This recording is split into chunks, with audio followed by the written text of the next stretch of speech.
Assalamualaikum warahmatullahi wabarakatuh. Berjumpa lagi dengan saya. Gimana kabarnya teman-teman? Semoga teman-teman dalam kondisi yang sehat, semakin membaik, dan terus membaik hingga menuju pulih ya. Amin ya robbal alamin.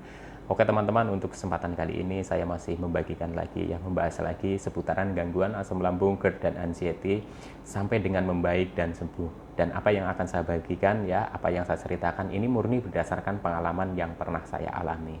Dan untuk topik kali ini, saya mau membahas 3 faktor penting penyebab kambuh dari asam lambung, GERD, dan anxiety di masa pemulihan ya teman-teman ya, di fase pemulihan. Oke, langsung saja. 3 faktor itu adalah satu, makanan ya. Yang kedua adalah aktivitas atau kegiatan kita ya. Yang ketiga adalah faktor dari pikiran kita ya.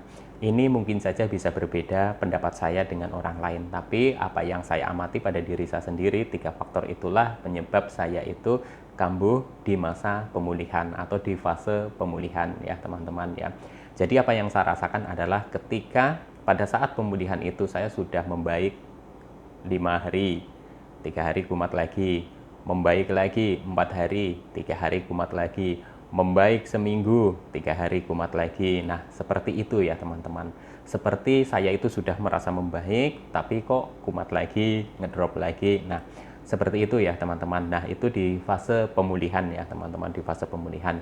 Setelah saya amati ya, 3 faktor itulah yang menyebabkan saya itu sebagian besar 3 faktor itu yang menyebabkan saya itu kambuh atau ngedrop lagi ya, pada saat sudah membaik ngedrop lagi gitu ya teman-teman ya. Kita bahas satu persatu ya. Faktor pertama adalah makanan ya. Jadi apabila kita sudah merasakan ya badan kita itu enak ya, perut itu terasa enak gitu ya, sensasi-sensasi di perut itu sudah hilang ya, begah kembung sudah hilang, panas dalam juga udah hilang ya, perih, keroncongan itu sudah hilang ya teman-teman ya, atau masih sedikit lah gitu ya teman-teman ya. Tapi pada saat itu ya teman-teman ya, karena saya sudah merasa sensasi itu hilang, berarti saya itu merasa wah ini sudah membaik ya. Dan makanan tidak dijaga lagi ya teman-teman ya, atau begini, contoh sudah nggak teratur lagi gitu ya, nggak teratur lagi, atau makan makanan yang menurut saya itu berlebihan gitu ya, berlebihan itu bisa menyebabkan kambuh lagi atau kumat lagi. Contohnya ketika kita sudah tidak kembung lagi, begah lagi gitu ya, perih lagi ya, kita makan dengan porsi yang tadinya kita itu bertahap gitu ya, sedikit demi sedikit, sedikit demi sedikit, tapi karena kita sudah merasa enak badannya ya, kita makan secara berlebihan, itu bisa menyebabkan kambuh gitu ya. Jadi perutnya itu kembung lagi, begah lagi, terus napas itu jadi sesek lagi, ulu hati itu sakit lagi gitu ya. Itu seperti itu sampai dengan keliengan itu muncul lagi. Nah, itu seperti itu. Itu yang pernah saya alami ya, teman-teman ya. Jadi penting sekali untuk teman-teman itu tetap menjaga ya pada fase pemulihan, walaupun teman-teman itu sudah merasa enak ya. Ketika teman-teman itu sudah mau mencoba makanan-makanan yang mungkin ya teman-teman itu mau coba, alangkah baiknya itu dengan porsi yang sedikit gitu ya, sedikit. Jadi bertahap gitu ya teman-teman ya. Jangan sampai ketika teman-teman itu sudah merasakan enak nih, sudah nggak ada sensasi, perut nggak buka, perut nggak kembung, pokoknya udah nyaman di badan gitu ya. Terus teman-teman itu makan dengan lahapnya gitu ya. Nanti akhirnya teman-teman itu akan merasakan kembung lagi, begah lagi, terus ulu hati jadi nyeri lagi, terus dada itu nggak nyaman gitu ya, seperti sesak gitu ya. Nah, itu bisa anxiety-nya itu timbul lagi ya teman-teman ya. Jadi untuk teman-teman tetap jaga porsi makanannya, walaupun teman-teman itu sudah membaik ya, tetap jaga secara bertahap ya teman-teman, secara bertahap, jangan berlebihan. Oke teman-teman ya. Terus poin yang kedua itu adalah aktivitas atau kegiatan ya. Karena kita biasanya itu dalam fase pemulihan kita itu kan merasakan yang namanya badan kita itu sudah enak ya, sudah enak, dibawa jalan-jalan juga enak gitu ya teman-teman ya. Terus dibawa bepergian juga sudah semakin enak gitu ya. Tapi kita bingung kenapa tiba-tiba drop lagi. Padahal makanan itu sudah dijaga, porsinya juga sudah dijaga, makanan pantangannya juga yang ekstrim-ekstrim itu masih dihindari. Kok saya itu kok tiba-tiba itu drop lagi? Nah, bisa saja teman-teman itu dari aktivitas atau kegiatan. teman-teman itu melakukan aktivitas atau kegiatan itu, entah itu olahraga atau kerja di rumah, atau pokoknya kegiatan-kegiatan yang menguras tenaga gitu ya teman-teman, itu juga bisa menyebabkan kambuh dari gangguan asam lambung, GERD, dan anxiety ya teman-teman. Jadi ketika kambuh, ketika kita itu kecapean dalam beraktivitas, itu biasanya itu akan terasa itu nanti hari berikutnya ya teman-teman, hari berikutnya ya. Apa yang saya sampaikan ini berdasarkan pengalaman saya ya teman-teman ya. Jadi hari berikutnya itu baru kerasa, sensasi itu muncul lagi gitu, yang kayak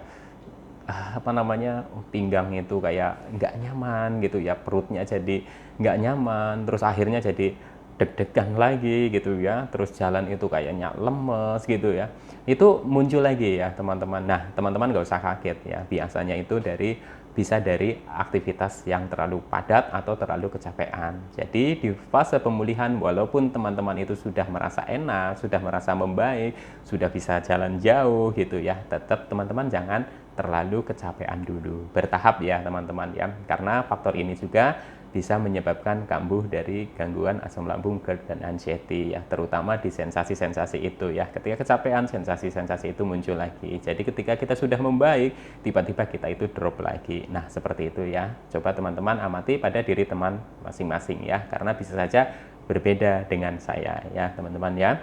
Lanjut lagi ke poin yang ketiga ya, itu dari faktor pikiran ya teman-teman. Nah untuk faktor pikiran, menurut saya itu penyumbang terbesar dari kumatnya gangguan asam lambung, GERD, dan anxiety ya teman-teman. Kenapa saya bilang seperti itu ya teman-teman ya? Kadang kita sudah kita sudah lakukan dua faktor itu. Jadi sudah sudah dengan teratur. Contoh makan juga udah dijaga, teratur, dan lain-lain gitu ya. Terus untuk aktivitas juga masih tetap dibatasi, tidak dengan kecapean, dengan aktivitas yang berat dan lain-lain ya. Tapi kok saya itu kok merasa kemarin itu sudah membaik 3 hari, kok sekarang itu nggak enak lagi, seperti ngedrop lagi, lemes lagi gitu ya. Nah itu setelah saya amati, itu dari pikiran ya. Pikiran dari mana? Biasanya itu ada pemicunya ya teman-teman. Entah kita itu sedang ngobrol bersama teman-teman ya, entah itu kita itu mendengar kabar-kabar dari orang-orang, entah itu kabar apa, biasanya itu ada ada penyebabnya. Contoh misalkan, ini contoh saja ya teman-teman, kita itu lagi enak-enak, nggak ngapa-ngapain gitu ya, pokoknya kita lagi enak, badan kondisinya juga enak, terus pokoknya lagi nyaman lah gitu. Karena di fase pemulihan kan biasanya kita itu merasakan nyaman ya, 3-4 hari itu merasakan nyaman ya. Tiba-tiba ya, tanpa kita tahu datangnya dari mana gitu ya, ada gitu orang yang tiba-tiba ngobrol di samping kita gitu, mengatakan bahwa oh aku habis dari sana itu nengok itu orang sakit, itu kasihan banget sampai udah nggak bisa ngapa-ngapain. Nah kadang dengar kabar seperti itu pun ya teman-teman, itu seperti itu kita itu merasakan apa yang diceritakan orang tersebut gitu ya, jadinya seperti kita itu kebawa gitu ya teman-teman. Terus ada lagi kejadian seperti ini, ketika kita itu menengok orang sakit ya teman-teman, karena kita sudah merasa enak, badan kita enak gitu ya, anxiety-nya juga itu turun ya teman-teman ya, sudah anxiety-nya juga berkurang, kita sudah ada keberanian, kita tengok orang sakit ya. Ketika kita melihat orang sakit itu, terus kita itu melihat kondisinya ya, terus kita itu merasa bahwa kok kasihan banget ya, kok sampai seperti itu ya. Itu seperti itu, kita itu merasakan gitu, kayak kesetrum gitu. Kita merasakan, tiba-tiba kita itu menjadi lemes gitu ya. Kita menjadi seperti kepikiran lagi ya. Dan akhirnya itu perut seperti mual, terus kepala itu pusing, lemes, nggak bersemangat. Besok harinya itu biasanya akan drop lagi. Nah, seperti itu yang saya alami ya, teman-teman ya. Dan mungkin saja teman-teman itu bisa berbeda. Jadi, penting sekali ya. Di fase pemulihan ini, teman-teman tetap menjaga atau membatasi informasi-informasi yang sekiranya informasi tersebut bisa memicu kambuhnya dari si asam lambung dan GERD dan anxiety dari teman-teman yang sedang dirasakan gitu ya. Contohnya, bagaimana cara membatasinya? Teman-teman itu jangan terlalu kepo ya, walaupun sudah enak badannya udah jangan terlalu kepo ketika teman-teman itu mendengar ya kabar duka gitu ya. Nggak usah ditanya-tanya terlalu detail, meninggalnya kenapa misalkan ya, atau sakit apa sih gitu, kok bisa sampai seperti itu? Nggak usah teman-teman, ya sudah cukup teman-teman itu dengar gitu ya. Nggak usah sampai teman-teman itu sampai mencari tahu kenapa. Karena apa teman-teman? Nanti ketika teman-teman itu mencari tahu dan ada informasi yang menghubungkan dengan mungkin yang sedang teman-teman rasakan itu, pasti itu besok harinya itu anxiety-nya itu akan tinggi lagi. Akhirnya apa? Asam lambungnya akan tinggi lagi, sensasi fisik akan keluar lagi. Kenapa saya bilang seperti ini? Karena saya pernah merasakan dulu seperti itu ya teman-teman ya. Jadi teman-teman pada fase pemulihan tetap batasi informasi-informasi yang sekiranya itu bisa menjadi pemicu kambuhnya dari gangguan asam lambung, GERD dan anxiety yang teman-teman sedang rasakan gitu ya, yang sedang teman-teman alami gitu ya. Jadi penting sekali ya, jangan mencari tahu ya, terlalu banyak mencari tahu, searching di internet gitu ya. Ketika teman-teman itu sudah merasa membaik, sudah merasa enakan badannya gitu, pikirannya juga sudah tenang, sudah teman-teman ya tetap teman-teman harus kontrol, harus jaga gitu ya. Jangan ketika teman-teman itu muncul sensasi hanya satu atau dua, teman-teman langsung searching lagi. Nanti akan keluarnya berbagai macam informasi ya teman-teman, dan teman-teman belum siap menerima informasi tersebut, itu bisa saja teman-teman itu akan kambuh lagi. Kenapa saya bilang begini? Kembali lagi karena saya juga pernah mengalami hal tersebut ya teman-teman. Jadi penting sekali di sini untuk menjaga supaya dalam fase pemulihan itu maksimal, semakin kuat, semakin membaik ya, dan terus membaik ya teman-teman. Perhatikan 3 faktor itu ya. Jadi dari makanannya juga perhatikan ya teman-teman ya, seperti yang saya sebutkan tadi. Terus dari aktivitas atau kegiatan juga diperhatikan ya teman-teman ya. Terus yang ketiganya itu dari faktor pikiran. Nah, faktor pikiran inilah yang menurut saya itu andil terbesar gitu ya, seseorang itu atau saya sendiri itu dulu itu dalam fase pemulihan itu sering jatuh bangun, artinya sudah membaik drop lagi itu dari faktor pikiran ya teman-teman. Jadi selalu memikirkan ketika ada informasi apa yang berhubungan dengan apa yang saya derita itu, ya sudah langsung jadi kepikiran, jadi besoknya lemes lagi, ngedrop lagi gitu ya teman-teman ya. Jadi penting sekali teman-teman untuk mengenali pemicu dari kumatnya atau kambuhnya dari asam lambung, GERD dan anxiety yang teman-teman sedang derita gitu ya, atau yang teman-teman sedang rasakan saat ini gitu ya. Itu penting sekali ya.